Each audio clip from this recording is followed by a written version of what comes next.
Hello friends, नमस्कार। आप सभी का स्वागत है आपके अपने channel one day exam target पर। फ्रेंड्स, जैसा कि आप सभी को पता है, आपकी 3 क्लासेस इस समय वन डे एग्जाम टारगेट पर कंटिन्यू चल रही है। मॉर्निंग में 10 बजे करंट अफेयर की क्लास चलती है, दोपहर की 3 बजे आपकी क्लास चल रही है आपकी सुपर टेट के लिए, जिसमें हम एनसीईआरटी और एससीईआरटी को बेस बना करके हमेशा चलते हैं। और अगर आप लोग थोड़ा सा मेहनत करना चाहते हैं तो मेहनत करिए, अपनी किताब को पढ़िए। लेकिन अगर बहुत कम मेहनत में ज़्यादा कंटेंट चाहते हैं तो one day exam target channel के साथ जुड़िए और यहाँ पर डिटेल जानकारी आप हासिल करिए। सभी क्वेश्चन हम कलेक्ट करके आप तक पहुँचा रहे हैं। और रात में 11 बजे आपकी एससीईआरटी की क्लास चलती है, तो तीनों क्लासेस आप बिल्कुल भी मिस ना कीजिए। और आप जो करंट की इतनी ज़्यादा हल्के में ले रहे हैं, वहाँ पे हम बहुत ही सिलेक्टेड क्वेश्चन करवाते हैं, बहुत ही सिलेक्टेड क्वेश्चन, जहाँ से आपके एग्जाम में 100% क्वेश्चन पूछ लिया जाएगा। और पूरा हम दिसंबर माह का पूरा करंट अफेयर हम आपको करवाने चल रहे हैं डिटेल में। 1-1.5 घंटे की क्लास होगी, लेकिन बड़ी इफेक्टिव क्लास होगी। और यहाँ पर आपको हम बता दें, यहाँ पर हम 3 सब्जेक्ट कवर करेंगे। यहाँ पर 3 सब्जेक्ट बाल विकास का होगा, बाल विकास है, हिंदी है और फिर उसके बाद है जीएस। तो सारे क्वेश्चन आपको बहुत ही स्टैंडर्ड लेवल के यहाँ पर देखने को मिलेंगे, तो शुरू से लास्ट तक वीडियो के साथ बने रहिएगा।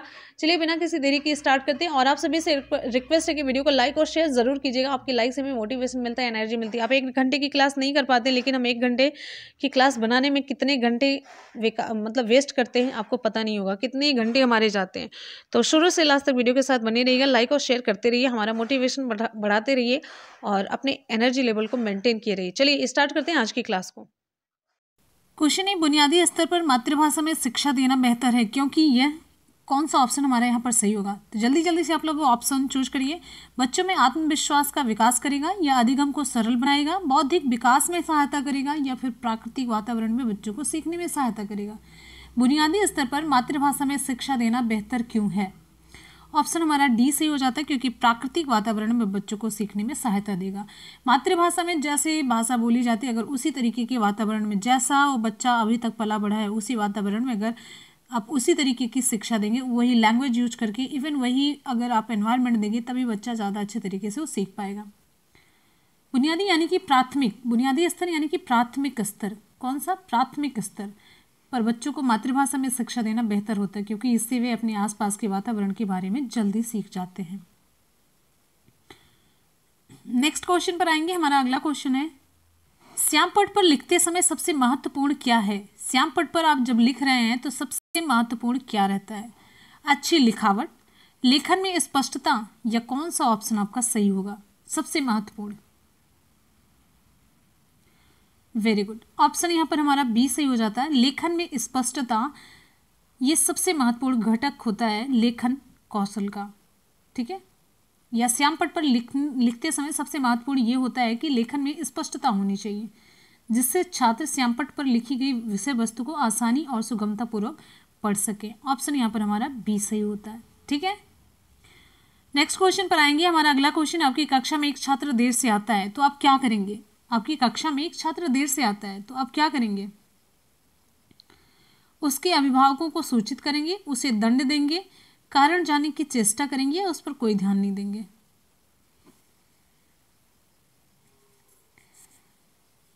वेरी गुड, विकल्प यहाँ पर हमारा सही हो जाता है ऑप्शन सी, कारण जानने की चेष्टा करेंगे। ये जानने की कोशिश करेंगे कि क्यों लेट आया, फिर उसके बाद ये जो समस्या उसके साथ हुई रहेगी, उसके समाधान के लिए हम आवश्यक कदम उठाएंगे। एक शिक्षक को आवश्यक कदम उठाना चाहिए, जिससे कि बच्चे की समस्या सॉल्व हो जाए, ठीक। अगले क्वेश्चन पर आते हैं। नेक्स्ट है, विद्यालय में विद्यार्थियों को कैसे अभिप्रेरित करना उचित है? किस तरीके से अभिप्रेरित करना चाहिए बच्चे को?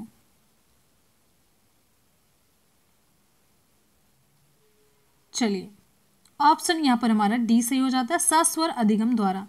सस्वर का मतलब होता है आप पठन करके, पठन, अनुवाद या कुछ लेक्चर दे करके, ये सस्वर का मतलब होता है, बोल करके, तेजी से बोल करके।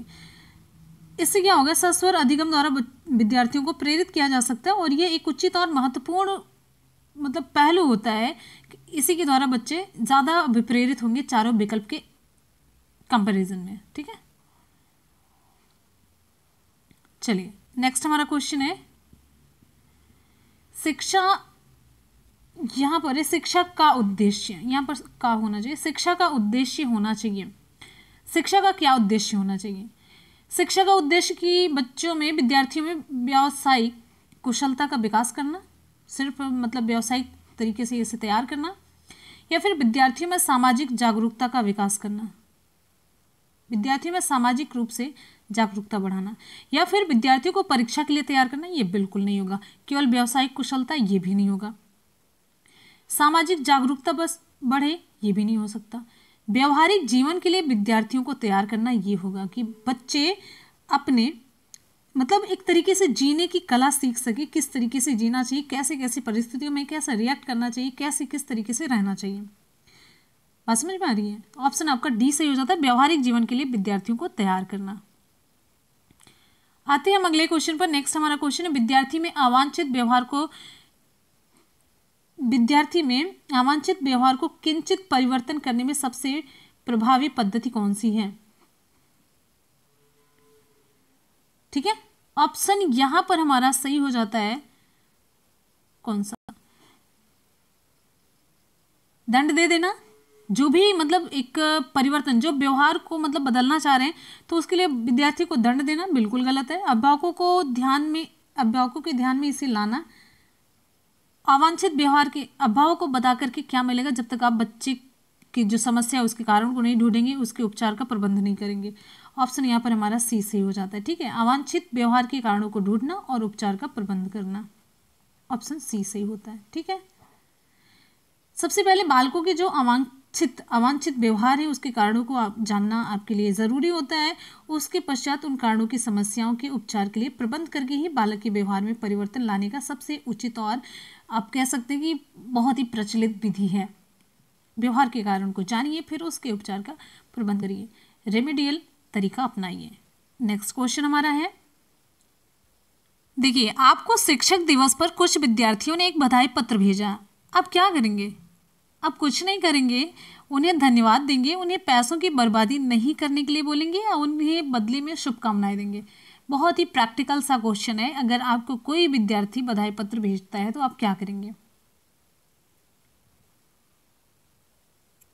ऑप्शन यहाँ पर बी सही हो जाता है। शिक्षक दिवस के अवसर पर छात्रों द्वारा शिक्षक को बधाई देने पर शिक्षक को औपचारिक रूप से छात्रों को धन्यवाद देना चाहिए। ठीक है, ऑप्शन बी सही हो जाता है। अगले क्वेश्चन पर हम चलेंगे। नेक्स्ट हमारा क्वेश्चन है, जब एक विद्यार्थी असफल होता है तो समझा जाता है कि क्या पद्धति असफल थी, या शिक्षक, या पाठ्यपुस्तक, या व्यक्तिगत असफलता है? जब एक विद्यार्थी असफल होता है तो ये माना जाता है कि ये व्यक्तिगत असफलता है।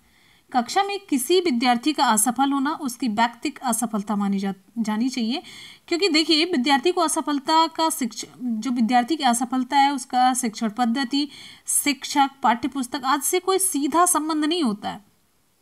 वहीं पर कोई विद्यार्थी सफल भी तो हो रहा है, उसी शिक्षण पद्धति से सफल भी हो रहा है। ठीक है, किसी विद्यार्थी की सबसे महत्वपूर्ण विशेषता क्या होती है? किसी विद्यार्थी की सबसे महत्वपूर्ण विशेषता क्या होती है? 4 विकल्प है, उत्तरदायित्व की अनुभूति, ईमानदारी, सहभागिता, या आज्ञाकारिता। ऑप्शन यहाँ पर हमारा डी सही हो जाता है, आज्ञाकारिता। किसी विद्यार्थी की सबसे महत्वपूर्ण विशेषता उसका आज्ञाकारी होना होता है, और साथ ही यही उसकी सबसे महत्वपूर्ण विशेषता भी होती है, आज्ञाकारिता, आज्ञा मानना। ठीक है, चलिए आ जाते हैं अगले क्वेश्चन पर। नेक्स्ट है, आसान से क्वेश्चन है, आपको ज़्यादा दिमाग लगाने की ज़रूरत नहीं पड़ रही है। क्वेश्चन है, आप किसी कक्षा में पाठ पढ़ाते हैं और एक विद्यार्थी विषय से असंबद्ध एक प्रश्न पूछता है, आप क्या करेंगे? प्रश्न पूछने की, उसे जो असंबद्ध प्रश्न है उसे पूछने की अनुमति देंगे, उसे असंबद्ध जो प्रश्न पूछने की अनुमति नहीं देंगे, गैर अनुशासित समझकर दंडित करेंगे, या कक्षा के बाद उसे प्रश्न का उत्तर देंगे? ऑप्शन यहाँ पर आपका डी सही हो जाता है, वो कक्षा के बाद प्रश्न करे और फिर आप उसका उत्तर दें, ऐसा उसे आप बताएंगे। कक्ष में शिक्षण प्रक्रिया के दौरान विषय वस्तु से असंबद्ध प्रश्न पूछने पर अध्यापक द्वारा कक्षा के बाद प्रश्न का उत्तर देना सर्वाधिक उचित है, ताकि कक्षा में शिक्षण प्रक्रिया में किसी प्रकार का अवरोध ना आए और अनुशासित रूप से शिक्षण कार्य चलता रहे। विकल्प यहाँ पर हमारा डी सही हो जाता है। ठीक है, कक्षा के बाद प्रश्न का उत्तर देंगे, ऑप्शन आपका डी सही हो जाता है। ठीक है, अगले क्वेश्चन पर चलेंगे। नेक्स्ट हमारा क्वेश्चन आप सभी के लिए है। अब यहाँ पर देखिए आपका हिंदी का पोर्शन स्टार्ट हो जाता है, तो सभी स्टूडेंट एक बार फटाफट से वीडियो को जल्दी से लाइक करेंगे और पूरी एनर्जी के साथ क्लास को ज्वाइन करेंगे। क्लास को ज्वाइन करना ही नहीं है, साथ साथ में पूरी रिप्लाई भी करना है। तो चलिए बिना किसी देरी के अब हिंदी की तरफ आ जाते हैं। बहुत बढ़िया क्वेश्चन पूछा जा रहा है, आसान से क्वेश्चन के साथ शुरू करते हैं। हिंदी में कारक के विभक्तियों सहित कितने भेद माने जाते हैं? हिंदी में कारक की विभक्तियों सहित कितने भेद माने जाते हैं? 8 है, 14 है, 7 है या 11 है? ऑप्शन कौन सा सही होगा? विकल्प यहाँ पर हमारा ए सही हो जाता है, 8 माने जाते हैं। हिंदी में कारक के विभक्तियों सहित कुल कितने भेद होते हैं? कारक के विभक्तियों सहित कुल 8 भेद होते हैं। जो होता है देखिए, कर्ता, कर्ता, कर्ता, कर्म। अब यहाँ पर साथ साथ में ये कारक हम आपको बता रहे हैं, कारक के साथ साथ यहाँ पर विभक्ति भी जानते रहिए, ठीक है। कर्ता ने कर्म को करण, करण से के द्वारा, ठीक है। कर्ता ने कर्म को करण से के द्वारा संप्रदान के लिए, संप्रदान के लिए को अपादान से अलग होने के अर्थ में से का प्रयोग होता है। संबंध कार की के रा री रे। अधिकरण में पर। संबोधन अरे हे अहो रे, ये सभी हैं। तो विकल्प यहाँ पर हमारा ए सही हो जाता है, 8। अगले क्वेश्चन पर आते हैं। नेक्स्ट हमारा क्वेश्चन है, धनुष टंकार में संधि विच्छेद क्या होगा? धनुष टंकार में संधि विच्छेद आपसे पूछा जा रहा है।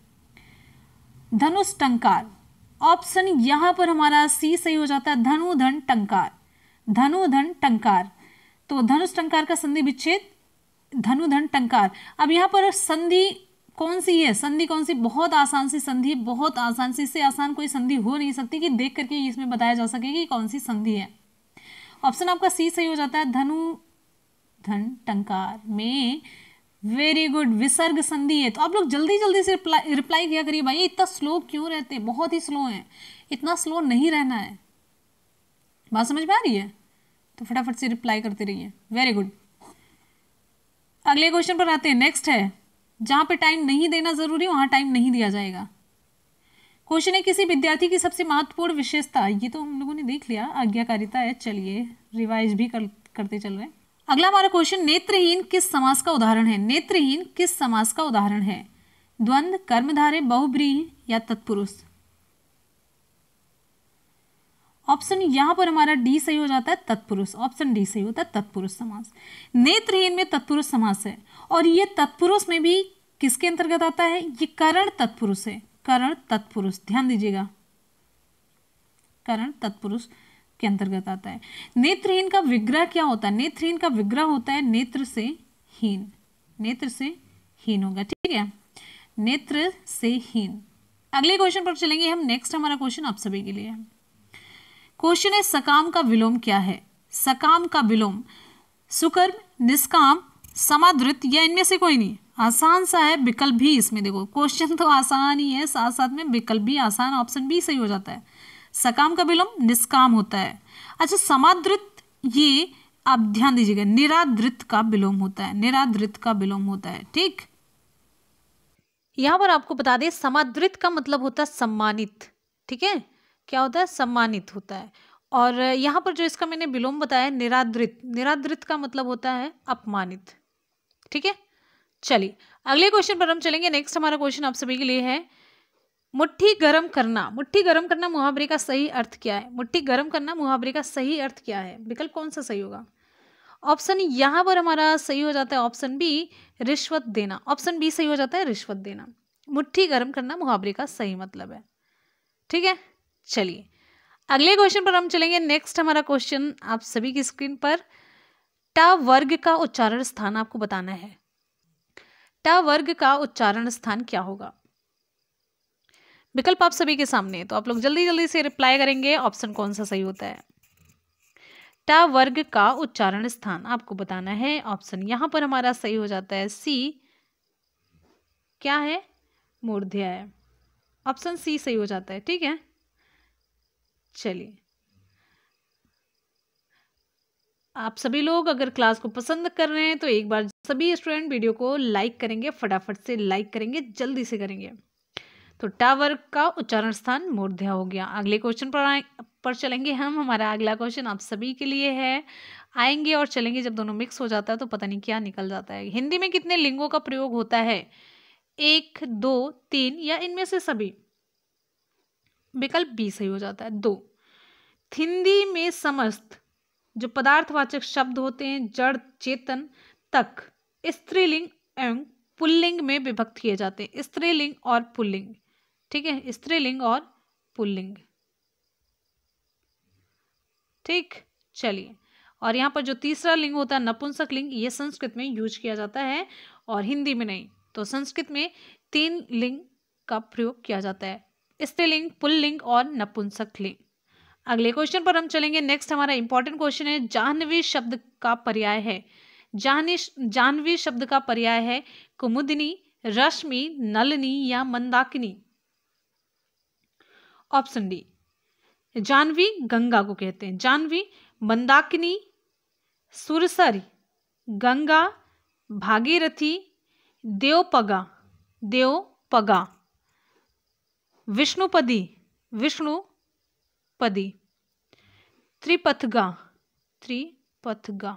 ठीक है, चलिए आ जाते हैं हम अगले क्वेश्चन पर। जितने और भी मैंने बताए हैं पर्यायवाची वो सभी इंपॉर्टेंट है। नेक्स्ट क्वेश्चन पर आएंगे। हमारा अगला क्वेश्चन है, शुद्ध वर्तनी वाला शब्द छांटिए। शुद्ध वर्तनी वाला शब्द आपको छांटना है।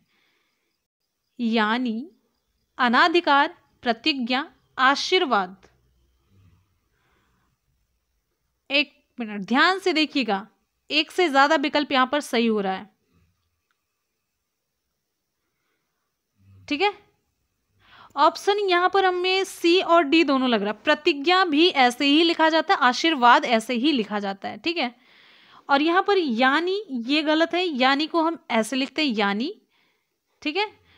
हम आपसे ऐसे बोल रहे हैं यानी कि ये मतलब है, कहने का मतलब, ठीक है, समझ में आया। अच्छा, अनाधिकार, आप सोचेंगे अनाधिकार कैसे गलत लिखा है, तो अनाधिकार नहीं लिखा जाता, अनधिकार होता है, ठीक है, ध्यान रखिएगा। ये वर्तनी के शुद्धिकरण में ये क्वेश्चन पूछा जाता है, शुद्ध अशुद्ध वर्तनी से रिलेटेड ये क्वेश्चन पूछा जाता है, अधिकार अनाधिकार ऐसे। तो अनाधिकार नहीं है, बोला जाता है अक्सर अनाधिकार ही है, अनधिकार है, अनधिकार। अगले क्वेश्चन पर चलेंगे। नेक्स्ट हमारा क्वेश्चन, चलिए सी और डी है। यदि आप कहीं प्रशिक्षण के लिए जाएंगे तब क्या करेंगे? अनुभवी अध्यापकों के अनुभव सीखेंगे, ये भी करते हैं हम। शिक्षकों से नई नई विधियां सीखेंगे, ये भी करेंगे। शिक्षण की नई नई, ये भी, यानी कि ऑप्शन आपका डी से हो जाता है, सभी कुछ सीखेंगे। शिक्षण की विधियां नई नई सीखेंगे, नई नई शिक्षकों से नई नई विधियां सीखेंगे और शिक्षण की नई नई विधियां सीखेंगे, अनुभवी अध्यापकों से उनके अनुभव सीखेंगे।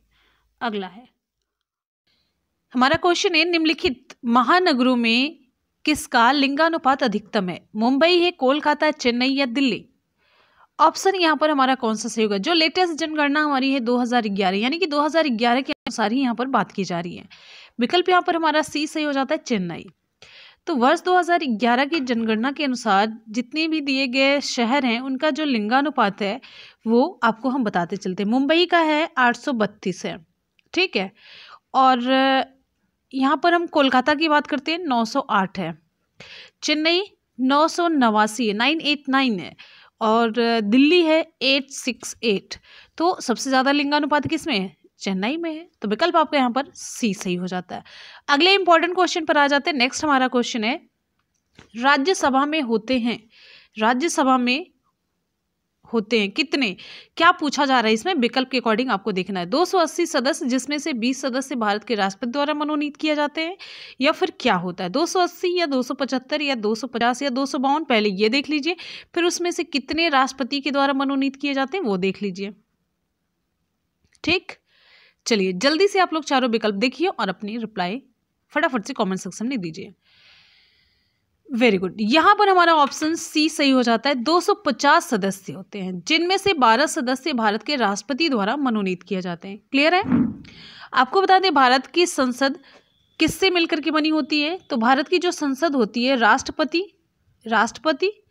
राज्यसभा और लोकसभा, इन तीनों से मिलकर के बनी हुई होती है, ठीक है। राष्ट्रपति, राज्यसभा और लोकसभा तीनों से मिलकर के संसद बनती है। और संसद के निम्न सदन को हम कहते हैं लोकसभा और उच्च सदन को हम कहते हैं राज्यसभा। राज्यसभा के सदस्यों की अधिक से अधिक संख्या कितनी हो सकती है? 250 हो सकती है। कितनी हो सकती है? 250। और वर्तमान समय में यह संख्या कितनी है? 245 है। इनमें से 12 सदस्य राष्ट्रपति के द्वारा मनोनीत किए जाते हैं, इनमें से 12 सदस्य, ठीक है।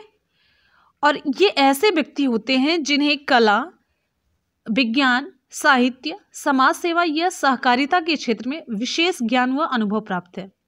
शेष जो 233 सदस्य संघ की इकाइयों का प्रतिनिधित्व करते हैं। क्लियर है? सारे पॉइंट एक एक करके आपके क्लियर हो चुके होंगे। चलिए आ जाते हैं हम अगले क्वेश्चन पर। नेक्स्ट हमारा क्वेश्चन बहुत इंपॉर्टेंट क्वेश्चन है। क्वेश्चन पूछा जा रहा है, राष्ट्रीय सुरक्षा समिति का प्रधान कौन होता है? राष्ट्रीय सुरक्षा समिति का प्रधान कौन होता है? गृह मंत्री, प्रधानमंत्री, राष्ट्रपति या उपराष्ट्रपति? ऑप्शन यहाँ पर हमारा सी सही हो जाता है और बहुत ही इंपॉर्टेंट क्वेश्चन है। इसमें कंफ्यूज आप लोग कर जाते हैं कभी राष्ट्रपति और प्रधानमंत्री में, तो ऑप्शन हमारा सी सही हो जाता है। राष्ट्रीय सुरक्षा समिति का जो प्रधान होता है वो राष्ट्रपति होता है। भारतीय संघ की कार्यपालिका शक्ति राष्ट्रपति में निहित होती, आप सभी जानते हैं। और भारत में संसदीय व्यवस्था को अपनाया गया है, ये भी आपको पता है। तो कहने का मतलब राष्ट्रपति नाम मात्र की कार्यपालिका है और प्रधानमंत्री और उसका मंत्रिमंडल वास्तविक कार्यपालिका है। जो भी हो रहा है प्रधानमंत्री और मंत्रिमंडल की वजह से, मतलब वही मेन रोल प्ले करते हैं, आप सभी जान रहे हैं ना।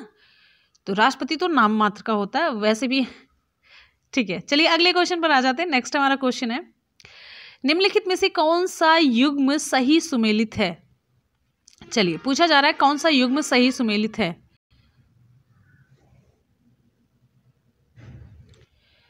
वेरी गुड, ध्यान से आप लोग पढ़ लीजिए। संविधान का दूसरा भाग किससे रिलेटेड है? मौलिक अधिकार, सही है कि नहीं ये? चलिए देखिए, अब मुझे कुछ नहीं बोलना अभी तो। कौन सही सुमेलित है? संविधान का दूसरा भाग मौलिक अधिकार से संबंधित है? बिल्कुल नहीं है। संविधान का तीसरा भाग नागरिकता से? एकदम गलत है। संविधान का चौथा भाग जो ए भाग है वो मौलिक कर्तव्य से है। यह संविधान का पांचवा भाग संघ के नीति निर्देशक सिद्धांत से, ये भी गलत है। ऑप्शन आपका सी सही हो जाता है। संविधान का जो चौथा भाग है ये वाला, तो ये मौलिक कर्तव्य से रिलेटेड है। और यहाँ पर आपको बता दें संविधान का जो दूसरा भाग है ये मौलिक अधिकार से न संबंधित होकर के नागरिकता से संबंधित है। और संविधान का जो तीसरा भाग है ये मूल अधिकार से संबंधित है। और संविधान का जो पांचवा भाग है ये संघ से संबंधित है। क्लियर हो गया? जो भी मिलान सही नहीं था वो सही मिलान मैंने आपको बताया है। आते हैं अगले क्वेश्चन पर। नेक्स्ट हमारा क्वेश्चन, एक बार जितने भी स्टूडेंट वीडियो को देख रहे हैं फटाफट से वीडियो को लाइक करेंगे, दोस्तों में लिंक को शेयर करना बिल्कुल भी ना भूलें। चलिए आ जाते हैं अगले क्वेश्चन पर। नेक्स्ट हमारा क्वेश्चन पूछा जा रहा है, हरे पौधों में प्रकाश संश्लेषण की क्रिया में क्या होता है? हरे पौधे जब प्रकाश संश्लेषण यानी कि फोटोसिंथेसिस, यानी कि अगर हम उसके बारे में बात करते हैं तो ये तो हिंदी अंग्रेजी हो गया, और अगर सच में मतलब उसके बारे में बात करते हैं तो ये होता है प्रकाश संश्लेषण का मतलब है कि पौधे जो अपने मतलब अपना भोजन बनाते हैं, पौधों के भोजन बनाने की प्रक्रिया को हम फोटोसिंथेसिस कहते हैं। इसमें क्या होता है, पौधे कौन सी गैस लेते हैं और कौन सी गैस छोड़ते हैं, ये आपको बताना है यहाँ पे। तो प्रकाश संश्लेषण की प्रक्रिया श्वसन के अपोजिट होती है सांस लेने में, ठीक है। तो श्वसन की प्रक्रिया में ऑक्सीजन ली जाती है, कार्बन डाइऑक्साइड निकाली जाती है। तो यहाँ पर फोटोसिंथेसिस में CO2 ली जाती है, O2 छोड़ी जाती है, ठीक है। ऑप्शन यहाँ पर सी सही हो जाता है। जबकि श्वसन क्रिया की अगर हम बात करते हैं तो चाहे पेड़ पौधे हो चाहे जीव जंतु हो, ऑक्सीजन ही ग्रहण करते हैं और कार्बन डाइऑक्साइड ही निकालते हैं।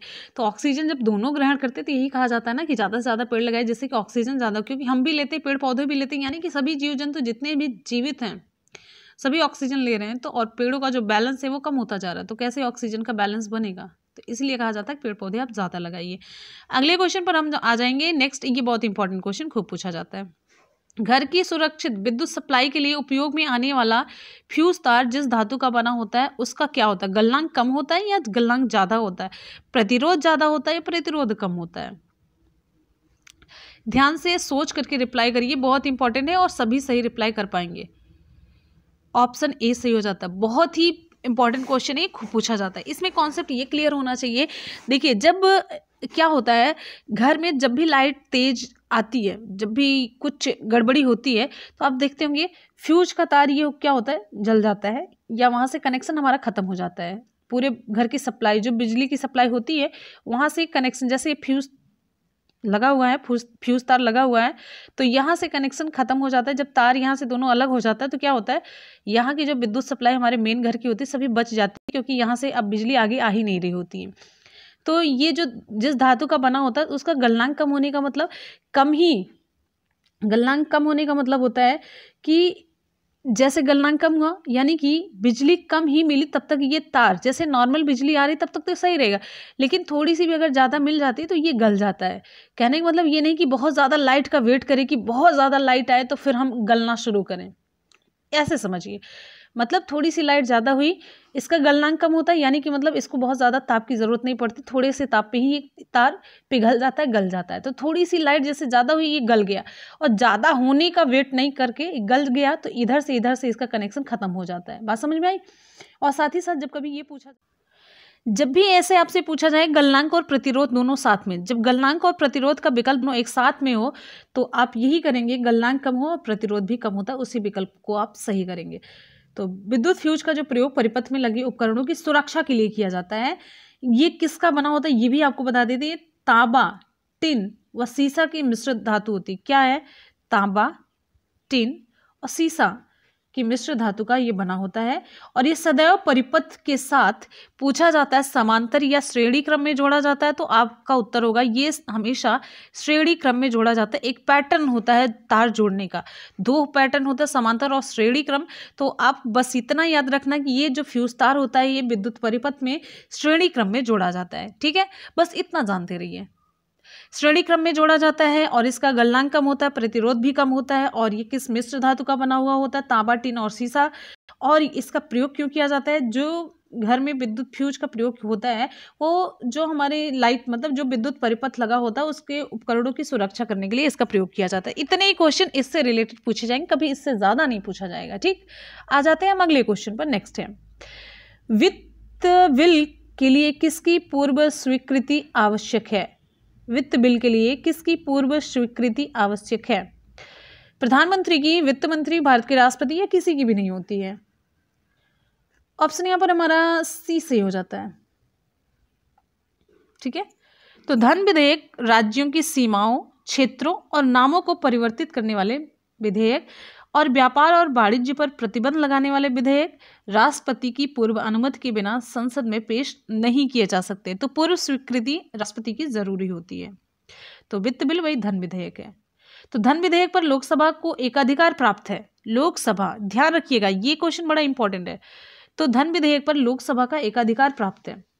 प्रधानमंत्री की जो नियुक्ति होती है वो राष्ट्रपति द्वारा की जाती है। प्रधानमंत्री अपने मंत्रिमंडल के अन्य सदस्यों की नियुक्ति के लिए राष्ट्रपति से सिफारिश करता है, और प्रधानमंत्री मंत्रिमंडल की बैठकों की अध्यक्षता करता है। तो कुछ इतने इंपॉर्टेंट जितने हमने फैक्ट आपको यहाँ पर बता दिए ना, सभी क्वेश्चन पूछे गए हैं, सभी कुछ एग्जाम में पूछा गया है।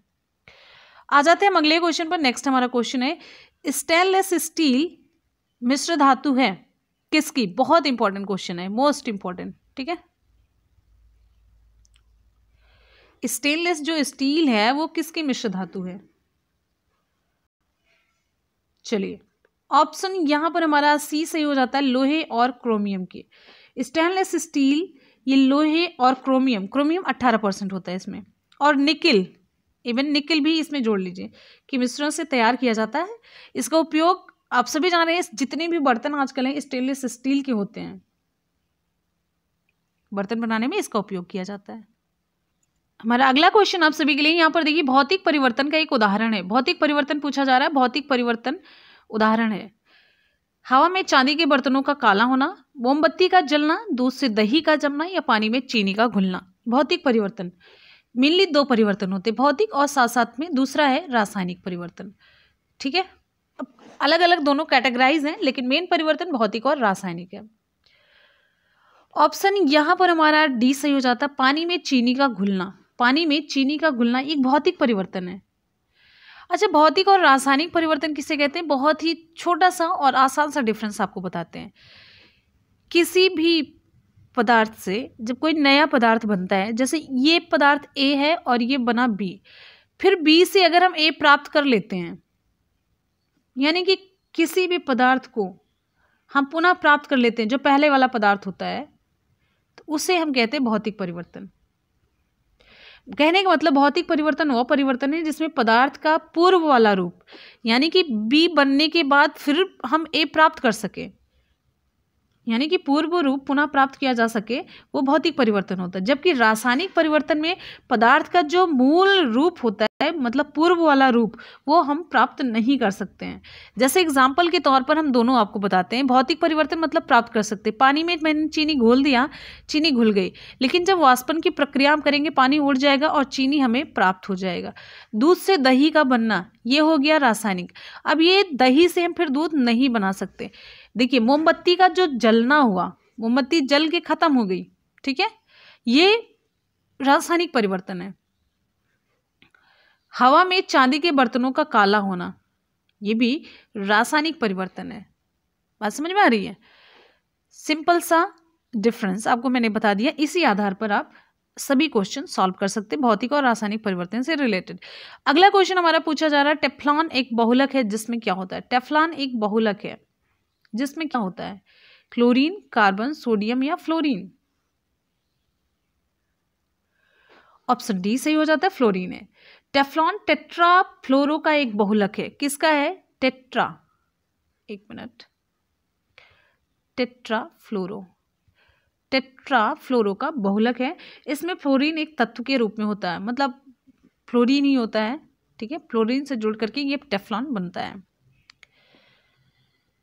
अगला हमारा क्वेश्चन है, विकास का मुख्य कारक क्या है? विकास किसकी वजह से होता है? उत्परिवर्तन, हासिल किए हुए गुण, लैंगिक जनन या प्राकृतिक वरण? प्राकृतिक वरण, ऑप्शन आपका डी सही हो जाता है। प्राकृतिक वरण जिसे हम कहते हैं नेचुरल सिलेक्शन, ठीक है। तो इसमें क्या होता है, डार्विन ने ये नेचुरल सिलेक्शन की थ्योरी दी। तो चार्ल्स डार्विन, जैव विकासवाद में इनकी बहुत ही इंपॉर्टेंट भूमिका है और इन्होंने ही प्राकृतिक वरण यानी कि नेचुरल सिलेक्शन का कॉन्सेप्ट दिया।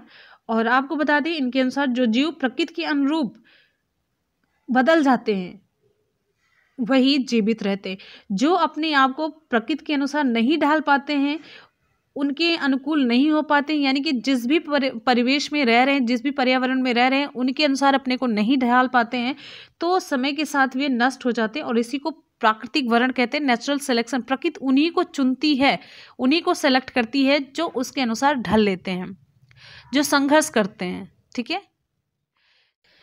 जैसे डायनासोर थे, तो कहने का मतलब परिस्थितियों के अनुसार अगर वो ढाल नहीं पाते तो वो विलुप्त हो जाते हैं, नष्ट हो जाते हैं, ठीक है। चलिए अगले क्वेश्चन पर हम चलते हैं। नेक्स्ट हमारा क्वेश्चन है, किसी तत्व के परमाणु की दूसरी कक्षा में इलेक्ट्रॉनों की अधिकतम संख्या कितनी हो सकती है? किसी तत्व के परमाणु की दूसरी कक्षा में, ठीक है, कितने इलेक्ट्रॉनों की संख्या हो सकती है? अधिकतम पूछा जा रहा है। ऑप्शन यहाँ पर हमारा ए सही हो जाता है, 8 होती है। आपको बता दें किसी कक्षा, जैसे यहाँ पर दूसरी पूछा जा रहा है, तो किसी कक्षा, मान लेते हैं n कक्षा में इलेक्ट्रॉनों की संख्या जो अधिकतम पूछी जाती है उसका फॉर्मूला है 2 × n², ठीक है। यानी कि द्वितीय कक्षा में इलेक्ट्रॉनों की अधिकतम संख्या कितनी हो सकती है? 2 तो पहले ही फॉर्मूले में मल्टीप्लाइड बाय, अब n में ये दूसरी कक्षा पूछा जा रहा है तो 2 का वर्ग कर दीजिए, तो 2 × 2 का वर्ग यहाँ पर 4 हो गया, तो कितना हो गया? 8 आ गया। ऑप्शन ए सही हो जाता है। क्लियर है? ऐसे ही जितनी भी कक्षा, अगर मान लीजिए यहाँ पर पूछा जा रहा है चौथी कक्षा में इलेक्ट्रॉनों की संख्या कितनी होगी, तो 2 × 4 का वर्ग, 4 चौक 16, यहाँ पर 2 × 16, 16 दूनी 32, तो चौथी कक्षा में इलेक्ट्रॉनों की अधिकतम संख्या कितनी हो सकती है? 32। वैसे 2, 8, 18, 32 ऐसे चलता है। अच्छा तीसरी में यहाँ पर देखिए वही 2 × 3 का यहाँ पर स्क्वायर हो गया, 3 × 9 हो गया, 9 दूनी 18, तो तीसरी कक्षा में 18, तो 2, 8, 18 ऐसे चलता रहता है।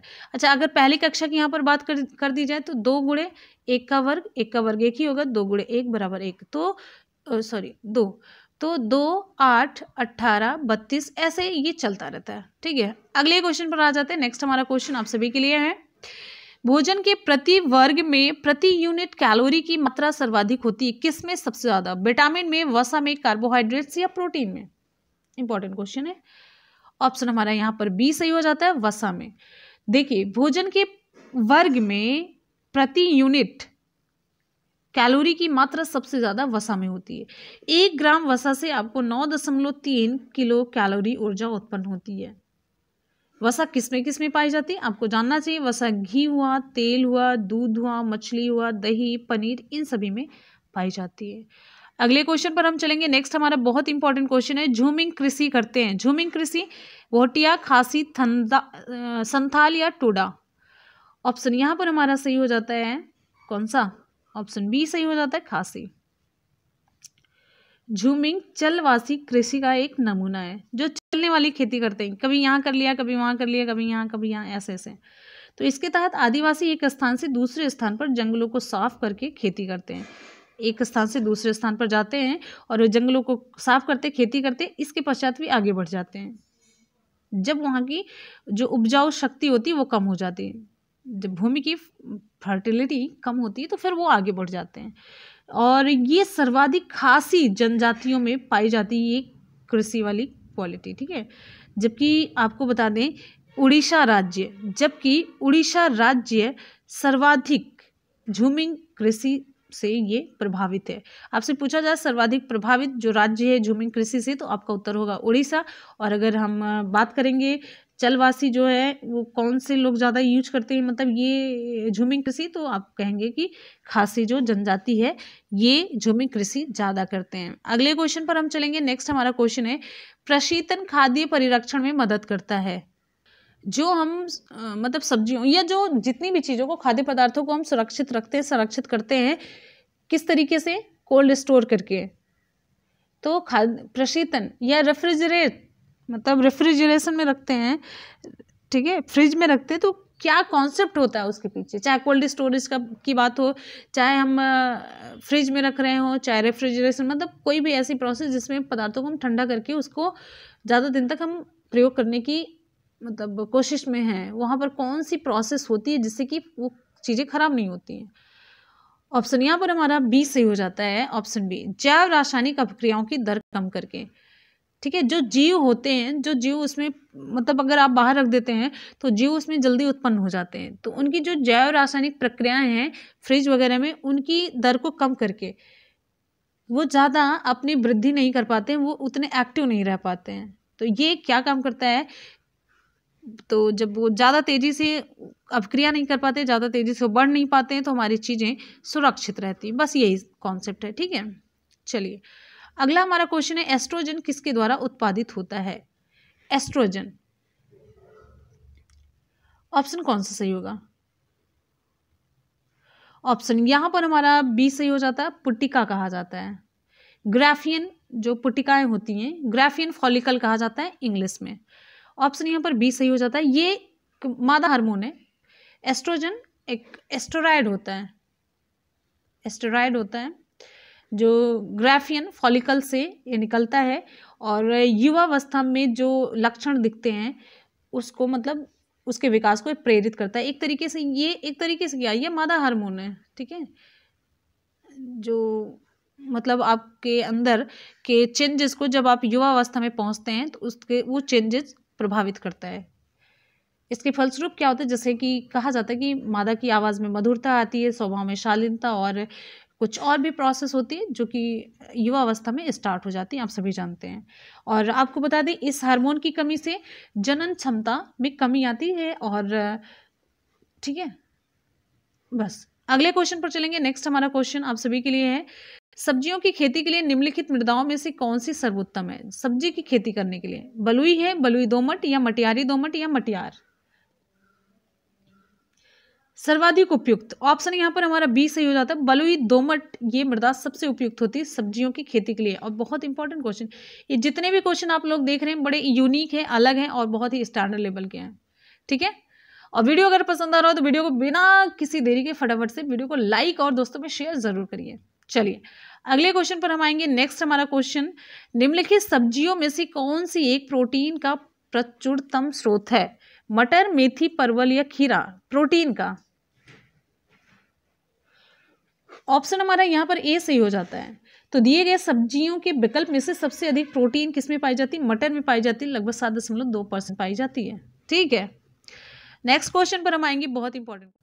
अगला हमारा बहुत ही इंपॉर्टेंट क्वेश्चन है, निम्नलिखित में से कौन सी बायोडीजल की फसल है? कपास, गन्ना, जट्रोफा, आलू। ऑप्शन यहां पर हमारा सी सही हो जाता है, जट्रोफा है। देखिए अगर आपसे रतन जोत पूछा जाए, रतन जोत, जंगली एरंडी, बंगरेड़, ये मैंने पढ़ा है, सब अलग अलग नाम से पूछा गया। ये सभी जट्रोफा के हिंदी नाम है, घबराइएगा नहीं कभी भी ये नाम सुन करके ये नहीं परेशान हो जाइए भैया मैंने तो ये जंगली एरंडी नहीं सुना, बंगरेड़ नहीं सुना, ये सारी चीज़ें जो भी लिखी हैं तो रतन जोत तो आप लोगों ने सुना है, ये सभी जट्रोफा के नाम है, ठीक है। और इन बीजों के तेल की मात्रा, इन बीजों में जो तेल की मात्रा होती है बहुत अधिक होती है, और लगभग 1.05 kg जट्रोफा तेल से 1 किग्रा, सोचिए 1 किग्रा बायोडीजल पैदा होता है। और जट्रोफा का तेल बिना रिफाइंड किए हुए भी ईंधन के रूप में प्रयोग किया जाता है। तो बायोडीजल प्लांट ये सभी कहे जाते हैं। और बहुत इंपॉर्टेंट ये क्वेश्चन है आपका, ठीक है। अगले क्वेश्चन पर आएंगे, नेक्स्ट है आनुवंशिकी अध्ययन है किसका? आनुवंशिकी जीनों का, डीएनए जीन अन्योन क्रिया का, वंशानुगत और विविधता का। ऑप्शन सी सही हो जाता है, आनुवंशिकी वंशागति और विविधता का।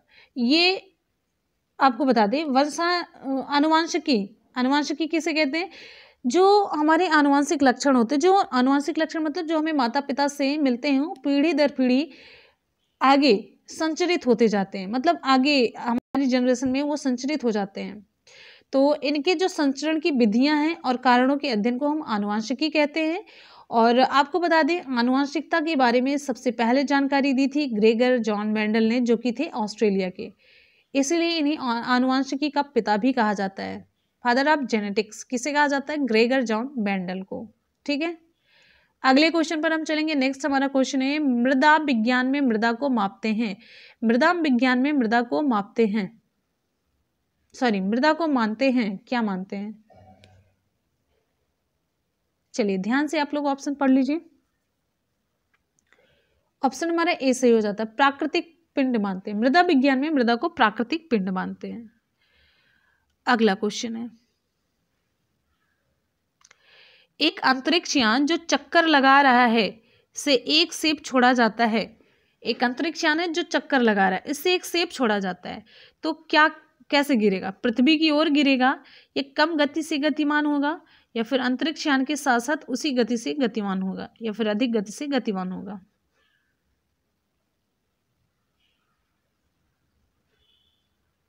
ऑप्शन सी सही हो जाता है, अंतरिक्ष यान के साथ उसी गति से गतिमान होगा। अंतरिक्ष यान जब गतिमान है तो उससे यदि कोई वस्तु छोड़ी जाती है तो वह उसी अंतरिक्ष यान के साथ ही गतिमान रहेगा, ध्यान रखिए ऑप्शन सी सही हो जाता है। अगला क्वेश्चन हमारा है जैव विविधता में परिवर्तन होता है, जैव विविधता में परिवर्तन होता है, इंपॉर्टेंट क्वेश्चन है और एससीईआरटी पढ़ाते समय कई बार ये आपको बताया भी जा चुका। भूमध्य रेखा की तरफ बढ़ती है, भूमध्य रेखा की तरफ बढ़ती है, पृथ्वी पर एक समान या ध्रुवों की तरफ बढ़ती है। जैव विविधता में कहाँ पर परिवर्तन होता है, ये यानी कि कहाँ पर ज्यादा या कम होती है, भूमध्य रेखा पर या फिर ध्रुवों पर? ऑप्शन हमारा यहाँ पर ए सही हो जाता है, बहुत ही इंपॉर्टेंट है, भूमध्य रेखा की तरफ। जैव विविधता में भूमध्य रेखा की तरफ ये मतलब जैव विविधता बढ़ती जाती भूमध्य रेखा की तरफ। इसका कारण भूमध्य रेखीय जलवायु है। इस जलवायु में रोज दोपहर के बाद वर्षा होती है, रोज दोपहर के बाद वर्षा होती, साल भर नमी बनी रहती और इसी कारण विभिन्न तरह के यहाँ पर पौधे उगते हैं। और जब विभिन्न तरीके की चीजें हो गई तो यहाँ पर विविधता आ ही गई। तो जीव जंतु पेड़ पौधे दोनों में यहाँ पर विविधता होती है, तो इसलिए यहाँ पर जैव विविधता बहुत ज़्यादा होती है। क्यों? क्योंकि यहाँ की जलवायु ऐसी है, रोज़ दोपहर के बाद वर्षा होती है, साल भर नमी बनी रहती है, तो ये सारी चीज़ें अनुकूल होती हैं जीवों की संख्या में वृद्धि के लिए। तो ठीक है, चलिए तो फ्रेंड्स यहाँ पर हमारे सभी क्वेश्चन हो जाते हैं। कंप्लीट करेंगे एक बार सभी क्वेश्चन का सुपरफास्ट रिवीजन। क्वेश्चन आप सभी की स्क्रीन पर है। बुनियादी स्तर पर मातृभाषा में शिक्षा देना बेहतर है, क्योंकि देखिए हम रिवीजन क्लास हमेशा इसलिए करते हैं क्योंकि जो चीज़ें आप पढ़े हुए होते हैं तो साथ साथ में वो आपके दिमाग में फीड होनी भी ज़रूरी होती है, मेमोरी में भी फीड होना ज़रूरी होता है। ये नहीं होता कि ठीक है आपने पढ़ लिया अच्छा ठीक है पढ़ लिया छोड़ दिया, कोई मतलब नहीं है। नहीं, जो आपने पढ़ा कम पढ़िए लेकिन सॉलिड पढ़िए, आपके दिमाग में वो सारी चीज़ें फीड हो जानी चाहिए। क्लियर है? तो चलिए क्लास को स्टार्ट करते हैं, यानी कि सुपरफास्ट रिवीजन की क्लास को स्टार्ट करते हैं। सभी स्टूडेंट फटाफट से रिप्लाई करते रहेंगे, ये लास्ट का सेशन बहुत इंपॉर्टेंट होता है हमारा।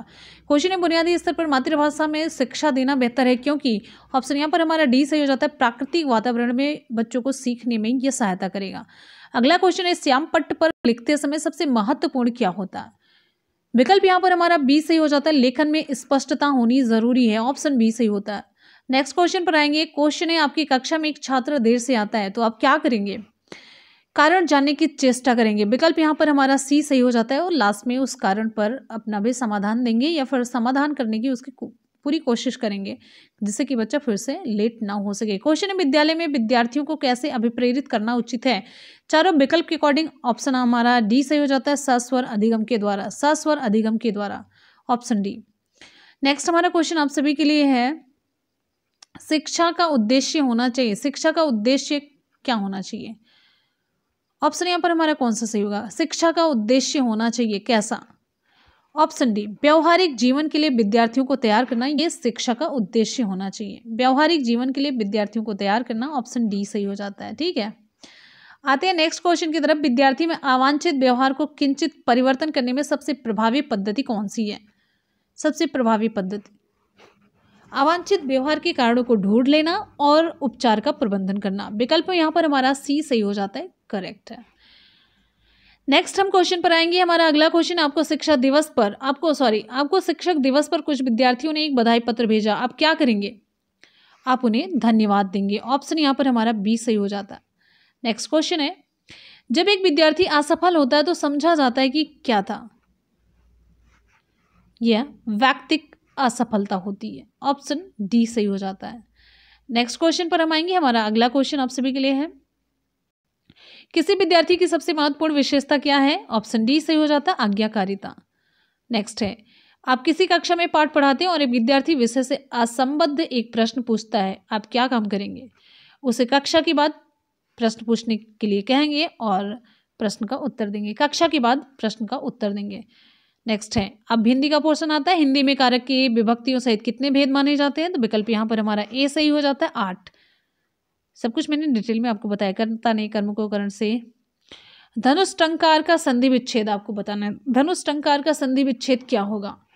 ऑप्शन यहाँ पर हमारा सही हो जाता है सी, धनु धन टंकार, ऑप्शन सी सही हो जाता है, धनु धन टंकार है, इसमें है विसर्ग संधि।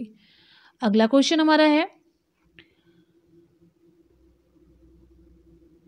नेत्रहीन किस समास का उदाहरण है? नेत्रहीन किस समास का उदाहरण है? द्वंद्व समास, कर्मधारय समास, बहुब्रीहि या फिर तत्पुरुष समास। ऑप्शन यहाँ पर हमारा डी सही हो जाता है, तत्पुरुष समास, ऑप्शन डी सही होता है। ठीक, नेक्स्ट, सकाम का विलोम क्या है? सकाम का विलोम आपको बताना है, सुकर्म है, निष्काम है, समादृत है या इनमें से कोई नहीं। ऑप्शन कौन सा सही होता है? ऑप्शन यहाँ पर हमारा सी सही हो जाता है, समादृत है, सॉरी सकाम का निष्काम है, ऑप्शन बी सही होता है। समादृत का मैंने बताया आपको निरादृत है, सम्मानित और अपमानित। समादृत का मतलब होता है सम्मानित और निरादृत का मतलब होता है अपमानित। ठीक है, चलिए अगला है मुट्ठी गर्म करना। मुट्ठी गर्म करना का मतलब होता है कि रिश्वत देना, भाई आगे वाले की मुट्ठी गर्म हो जाती है, रिश्वत पाता है, ज़्यादा पैसा हो जाता है। ऑप्शन यहाँ पर हमारा बी सही हो जाता है, रिश्वत देना। कहते भाई मुट्ठी गर्म करो, कुछ हाथ में आना चाहिए, ऐसे मांगते हैं। अगले क्वेश्चन पर चलेंगे। नेक्स्ट है, जब भी आप सिस्टम में किसी घुसेंगे तब सब सारी चीज़ें समझ में आती है। वैसे पता है सारी चीज़ें लगता है ना कि सब आइडियल बने घूमे फिरते हैं, कुछ नहीं, बस थोड़े से आड़े यहाँ मतलब थोड़ा सा चलेंगे ना किनारे तो फिर आप देखिए क्या क्या नज़ारा देखने को मिलता है। क्वेश्चन है, टावर का उच्चारण स्थान क्या है? टावर का उच्चारण स्थान, विकल्प यहाँ पर हमारा कौन सा सही हो जाता है? ऑप्शन सी सही हो जाता है, मूर्ध्या है। नेक्स्ट क्वेश्चन हमारा आप सभी की स्क्रीन पर है, अगला है, हिंदी में कितने लिंगों का प्रयोग किया जाता है? हिंदी में 2 लिंग, ऑप्शन बी सही हो जाता है, स्त्रीलिंग और पुल्लिंग। जाह्नवी शब्द का पर्याय क्या है? Option D, Mandakini. और डिटेल में मैंने आपको बता दिया, शुद्ध वर्तनी वाला शब्द छांटना है यहाँ पर, तो सी और डी दोनों है। प्रतिज्ञा और आशीर्वाद, ऑप्शन सी और डी, प्रतिज्ञा और आशीर्वाद है। नेक्स्ट क्वेश्चन पर आएंगे हम। हमारा अगला क्वेश्चन है, यदि आप कहीं प्रशिक्षण के लिए जाएंगे तब क्या काम करेंगे? ऑप्शन डी, यानी कि अनुभवी अध्यापकों के अनुभव सीखेंगे, शिक्षकों से नई नई विधियां सीखेंगे, शिक्षण की नई नई विधियां भी सीखेंगे। यहाँ पर हम आगे देखते हैं, हमारा जीएस का क्वेश्चन स्टार्ट हो जाता है। निम्नलिखित महानगरों में से किसका लिंगानुपात अधिकतम है? ऑप्शन यहाँ पर हमारा सही हो जाता है, देखिए विकल्प के अकॉर्डिंग ऑप्शन हमारा सी सही हो जाता है, चेन्नई। फिर अगला क्वेश्चन आप सभी की स्क्रीन पर आता है, राज्यसभा में होते हैं, विकल्प यहाँ पर हमारा कौन सा सही होगा? ऑप्शन सही हो जाता है यहाँ पर सी, 250 सदस्य, जिसमें से 12 सदस्य भारत के राष्ट्रपति द्वारा मनोनीत किए जाते हैं। ये राज्यसभा में इतने 250 सदस्य होते हैं। ठीक है, चलिए, प्रेजेंट टाइम में 245 सदस्य हैं। इनमें से 12 जो सदस्य होते हैं राष्ट्रपति द्वारा मनोनीत किए जाते हैं। ये ऐसे व्यक्ति होते हैं जिन्हें कला, साहित्य, विज्ञान, समाज सेवा या सहकारिता के क्षेत्र में विशेष ज्ञान प्राप्त होता है। अगले क्वेश्चन पर चलेंगे। नेक्स्ट हमारा क्वेश्चन है, राष्ट्रीय सुरक्षा समिति का प्रधान कौन होता है? राष्ट्रीय सुरक्षा समिति का प्रधान, ऑप्शन यहाँ पर हमारा सी सही हो जाता है, राष्ट्रपति होता है। भारतीय संघ की जो कार्यपालिका शक्ति होती है किसमें निहित होती है? राष्ट्रपति में निहित होती है। ठीक है, अगले क्वेश्चन पर चलेंगे। यहाँ पर मिलान देखना है, सुमेलित है कौन सा नहीं है। तो विकल्प यहाँ पर हमारा सी सही हो जाता है। पूछा जा रहा है एक युग्म सही सुमेलित है, ऑप्शन सी। संविधान का जो चौथा ए भाग है ये मौलिक कर्तव्य से रिलेटेड है, ये सही है। और संविधान का दूसरा भाग ये नागरिकता से संबंधित है, और संविधान का तीसरा भाग ये मूल अधिकार से संबंधित है। ठीक है, और संविधान का जो पांचवा भाग है ये संघ से संबंधित है। अगले क्वेश्चन पर आएंगे। नेक्स्ट है, हरे पौधों में प्रकाश संश्लेषण की क्रिया में क्या होता है? प्रकाश संश्लेषण की प्रक्रिया में हरे पौधे क्या काम करते हैं? कार्बन डाइऑक्साइड लेते हैं और ऑक्सीजन छोड़ते हैं। यही ऑक्सीजन हम लोग श्वसन की प्रक्रिया में और साथ ही साथ पेड़ पौधे भी श्वसन की प्रक्रिया में लेते हैं। और ये लास्ट में जो ऑक्सीजन लेते हैं क्या काम करता है? भोजन का ऑक्सीडेशन करता है, भोजन का जारण करता है। लास्ट में जब भोजन का जारण होता है उसके बाद रिजल्ट क्या निकलता है? हमें एनर्जी मिलती है। एनर्जी यही एनर्जी माइटोकॉन्ड्रिया में एटीपी के रूप में, एडिनोसिन ट्राइफॉस्फेट के रूप में संचित हो जाती है। इसी वजह से हम कहते हैं माइटोकॉन्ड्रिया को ऊर्जा गृह कहते हैं, पावर हाउस, कोशिका का पावर हाउस कहते हैं। अगले क्वेश्चन पर चलेंगे। नेक्स्ट हमारा क्वेश्चन है, घर की सुरक्षित विद्युत सप्लाई के लिए उपयोग में आने वाले फ्यूज तार जिस धातु के बने होते हैं उसका क्या होता है? गलनांक कम होता है या फिर प्रतिरोध से रिलेटेड? दोनों मैंने आपको बताया। यहाँ पर ऑप्शन यहाँ पर हमारा ए सही हो जाता है, गलनांक कम होता है। और मैंने यहाँ पर भी बताया ये तांबा, टिन और सीसा की मिश्र धातु का बना हुआ होता है और ये सदैव परिपथ के श्रेणी क्रम में जोड़ा जाता है। इंपॉर्टेंट क्वेश्चन है, ये पूछा जाता है बहुत ज्यादा। और इसका गलनांक कम होता है और प्रतिरोध भी कम होता है। ठीक है, प्रतिरोध कम होता है। और वैसे यहाँ पर प्रतिरोध अधिक होता है, प्रतिरोध अधिक होते हैं, दोनों विकल्प में है। अगले क्वेश्चन पर चलेंगे। नेक्स्ट है, वित्त बिल के लिए किसकी पूर्व स्वीकृति आवश्यक है? वित्त बिल के लिए किसकी पूर्व स्वीकृति आवश्यक है? तो यहां पर हमारा ऑप्शन सही हो जाता है सी, भारत के राष्ट्रपति। अगला क्वेश्चन, स्टेनलेस स्टील मिश्र धातु है किसकी? स्टेनलेस स्टील किसकी मिश्र धातु है? ऑप्शन यहां पर सी सही हो जाता है, लोहे और क्रोमियम की। स्टेनलेस स्टील लोहे और क्रोमियम और साथ ही साथ में निकिल भी मिक्स होता है, इसके मिश्रण से तैयार किया जाता है, बर्तन वगैरह बनाया जाता है इससे।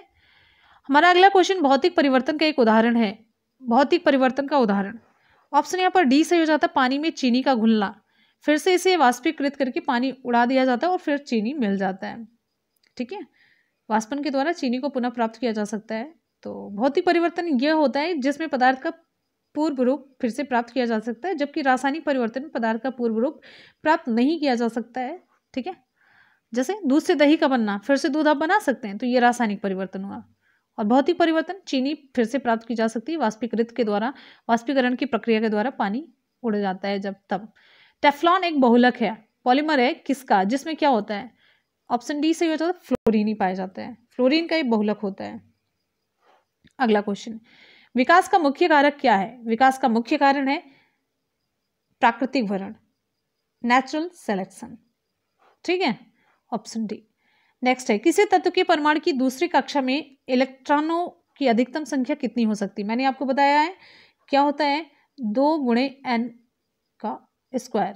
तो यहाँ पर दूसरी 2 गुणे 2 कवर 2 दूनी 4 दूनी 8 हो गया, ऑप्शन ए सही हो जाता है, 8 है।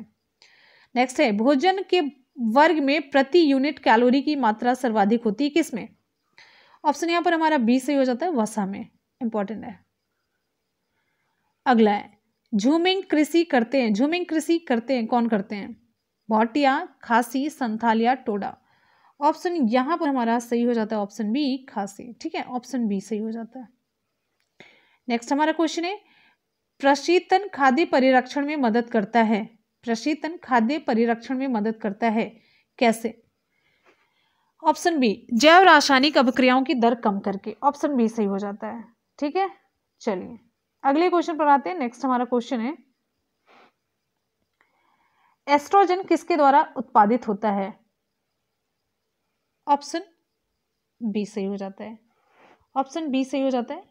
ठीक है, पुटिका, ग्राफियन फॉलिकल के द्वारा। अगला क्वेश्चन हमारा है, सब्जियों की खेती के लिए निम्नलिखित मृदाओं में से कौन सी सर्वोत्तम है? ऑप्शन यहां पर हमारा कौन सा सही होगा? चलिए बहुत बढ़िया, विकल्प यहां पर हमारा सही हो जाता है ऑप्शन बी, बलुई दोमट। अगला क्वेश्चन है, निम्नलिखित सब्जियों में से कौन सी एक प्रोटीन का प्रचुरतम स्रोत है? देखिए मटर है, मेथी है, परवल और खीरा। तो इन चारों में से ऑप्शन ए सही हो जाता है मटर। मटर में 7.2% तक ये प्रोटीन पाया जाता है। अगला बहुत इंपॉर्टेंट क्वेश्चन, निम्नलिखित में से कौन सी बायोडीजल की फसल है?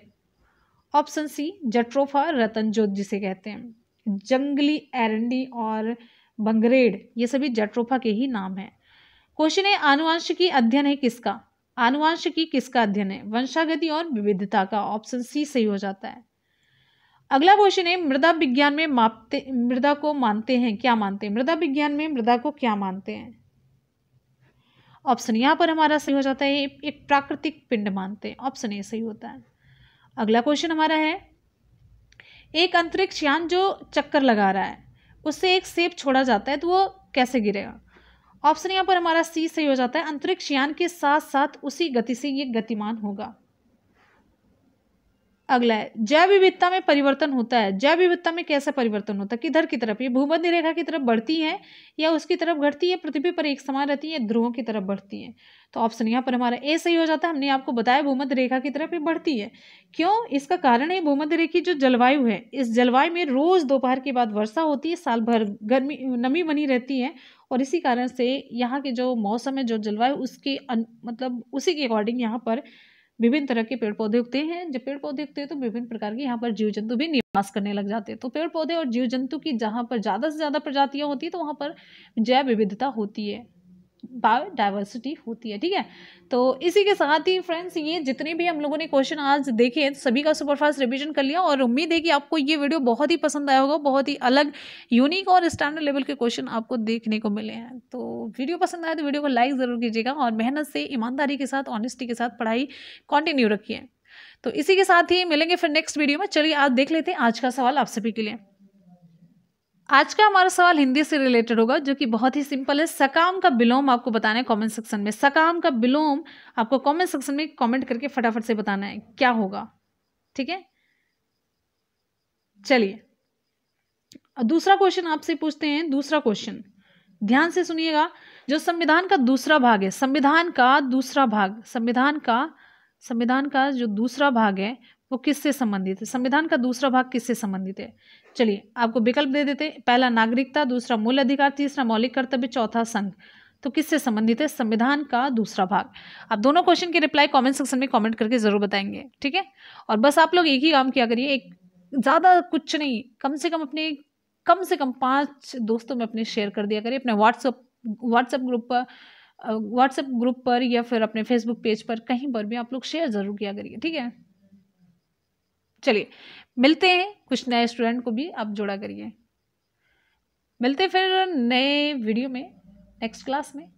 आप लोग अपना ख्याल रखिएगा, पढ़ते रहिए, मेहनत करते रहिए, सफलता जरूर मिलेगी। इसी के साथ ही मिलेंगे फिर नेक्स्ट वीडियो में। तब तक के लिए good bye and take care. Thank you so much, love you all, bye bye and take care. जय हिंद।